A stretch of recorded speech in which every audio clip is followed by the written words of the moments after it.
All right, we are here today with a very unique opportunity. Today is September 15th, 2015, and joining me for this interview today we have Ben Snyder, the 2015-16 ASB President, and we have Irene McNamara, who was a graduate of Waterville High School in 1946. And we have Alice Rude. Of course, all of you know Alice. She graduated from Waterville High School in 1948. And so Ben and I are going to be interviewing Irene and Alice. Specifically, we want to learn about Waterville in the 1930s, 1940s. What was school like back then? What are some differences today? And just very excited to get this interview rolling, and I'm going to turn it over to Ben to do most of the interview. We do have the journalism classes behind us here, or in front of us I should say, and they might contribute some questions throughout the time also. So let's get it started, Ben. All right, thank you. My first question is, what was Waterville like back in the good old days? That's a good question. I don't know, just what would you like in the good old days? Well, we could run around at night and we didn't have to worry about being hijacked or stolen or kidnapped or any of that. We had a lot of freedom, tremendous amount of freedom.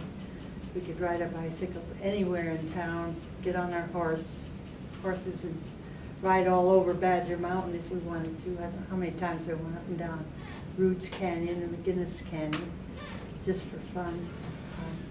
I don't know, I think we had the freedom. Freedom was the big thing. Right. So I don't think we have that now. I don't know what it's like now. But I pick up the paper and every now and then I see somebody did something in the column for the police.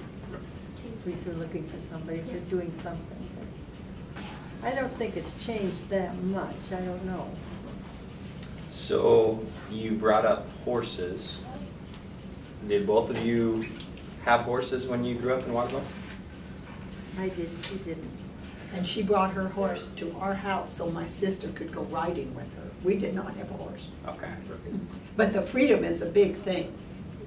You could just go anywhere you wanted to go, and we had a skating pond, we had a swimming pool, and we played games at night. We didn't have Chromebooks or anything that you could, you know, the computer world didn't exist. And so we played games. We played, you know, hide and seek and baseball until it got dark. And my mother had a whistle, which embarrassed me, and she would blow the whistle, and then you had to come in, or she'd keep blowing the whistle. But that was your time to quit playing. But that's what we did. All right. So the second question is, what was school like when you first started here? Confusing. I don't, it was, we had one, each class had its own room, and I had Miss Frazier as my teacher in the first grade. And I entered in the middle of the semester, of the first semester. And well, my first school was a lot more interesting. I had a horse, and I got up, my dad put me on this horse, and I take Ruby and she'd ride her a mile this way and a mile that way. And she would go that far with me, and that was where the school was located. It was called Sunset School. And the teacher had to pick me up and boost me on the horse when I went home at night. And the horse was not eager to, did not want to wait. Because she hadn't had no water, had not been fed since morning, and she wanted to go home. So I couldn't guide the horse at all. I just hung on to her mane, and she just went zoop, zoop. She got me home fast. Where was that Sunset School, Irene? It was out 6 miles east of Douglas. And the way you get there is on the airport highway. You just go out about 6 miles on the airport highway, and you go by it was called the Speaker School also. And you go down a hill and elevation, and there it is. But they've since demolished it. Okay. But they had a barn for all the horses. And I remember one of the Jacobson boys had a pinto pony. It was an Indian pony, and he would get on that pony, and he didn't have a bridle, he didn't have anything. He would guide the horse with his knees. Did quite a few high school students ride their horse to school in the 1940s? Not here, but they did out there. But they quit at the 8th grade and then came to school here. Okay. But we moved into town at the end of the first semester. Didn't have a horse anymore. Miss Fraser taught everybody forever, Right. first grade. And in the olden days, we didn't have kindergarten. We went as first graders. And Miss Fraser said, "You will do this," and you did it. She was very definite. She was very nice, though. I liked her. But we learned a lot. Yeah, we learned from her. And she was the first grade teacher? Yes, Okay. And you said for a number of years? a whole lot. But you know, one time I saw a picture of she and her first grade class, and somebody, whoever was writing the paper in charge of the Empire Press, said, "Will anyone write in and tell us who this teacher is? We don't know who she is." So how could they not know Miss Fraser? She was here for 100 years. Okay. All right, so the third question is, what was your favorite class when you were in school? My favorite class, I guess I'll have to say Mr. Moose, literature class. That was the 8th grade.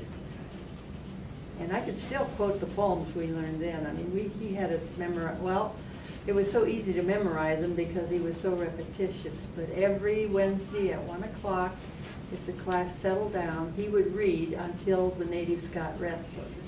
And when they got restless, he'd put the book away and start teaching us something else. Start teaching us, I mean, you know, not literature.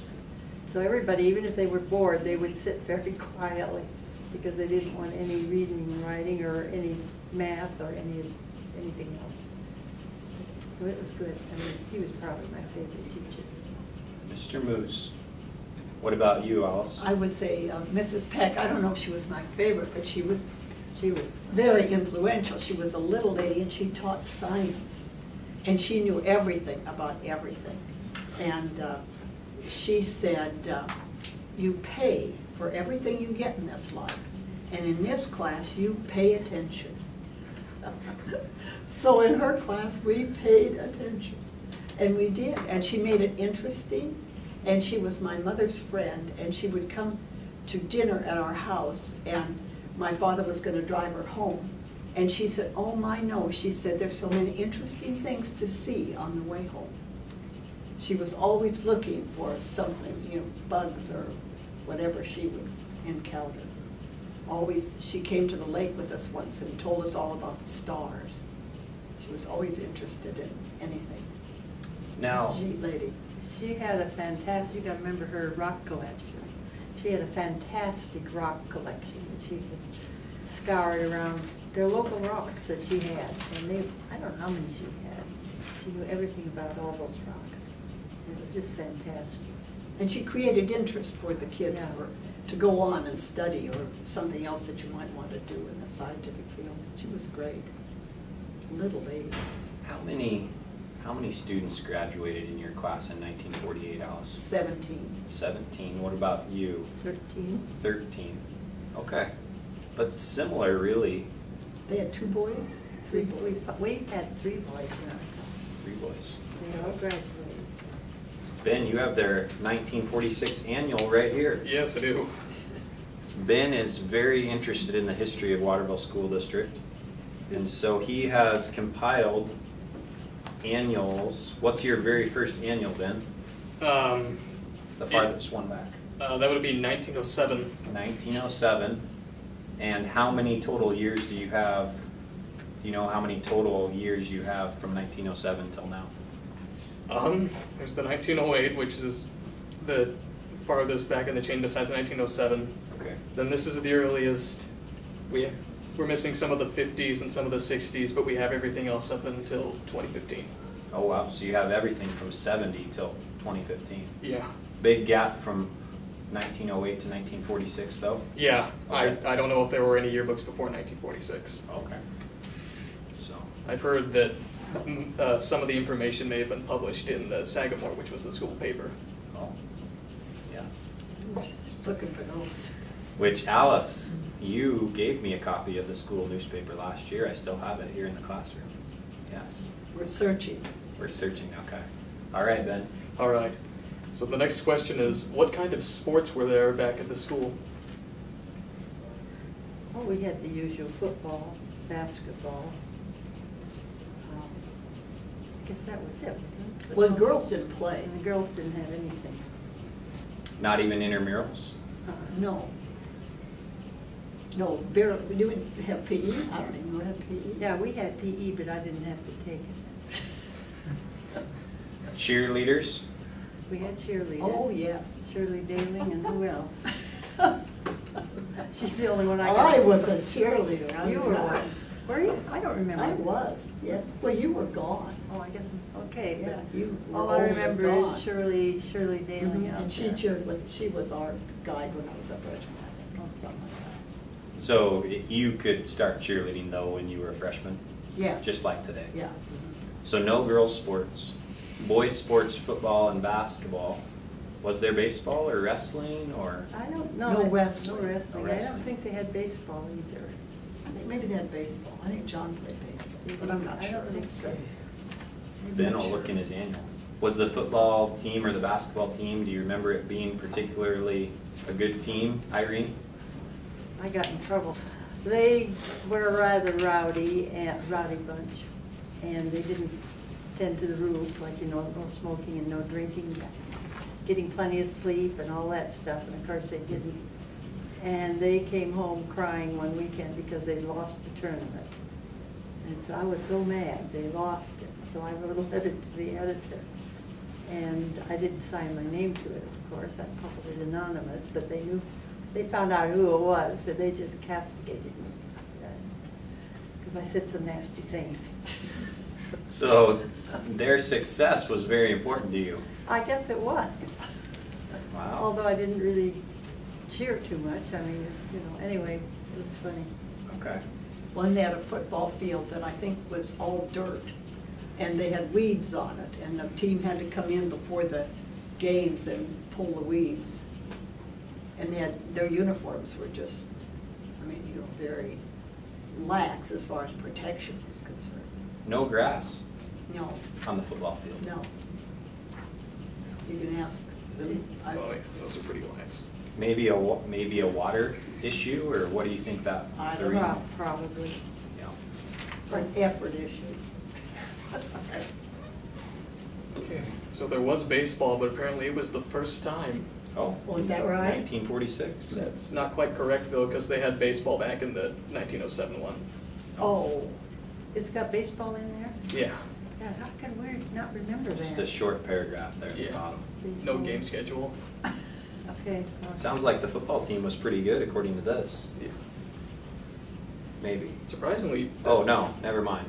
They won their first victory in 4 years when they defeated Ephrata 6-0. that's a heavy game. Not bad. Not bad. Okay. But I remember in the 07 there was actually a girls basketball team. Is that, There was no boys basketball though. Wow. And you have that annual somewhere. Yeah, it's at my house. Okay. There's no good place to put it in the school yet. So Irene and Alice, tell me about this coach, Don Miller.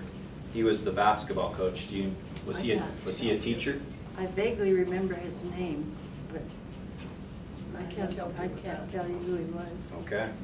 Well, John Rood was on first string, so I'll have to Talk to John. talk Wood. to John. All right. Well, let's keep this interview going here, Ben. Alrighty. Do you like how Waterville has changed?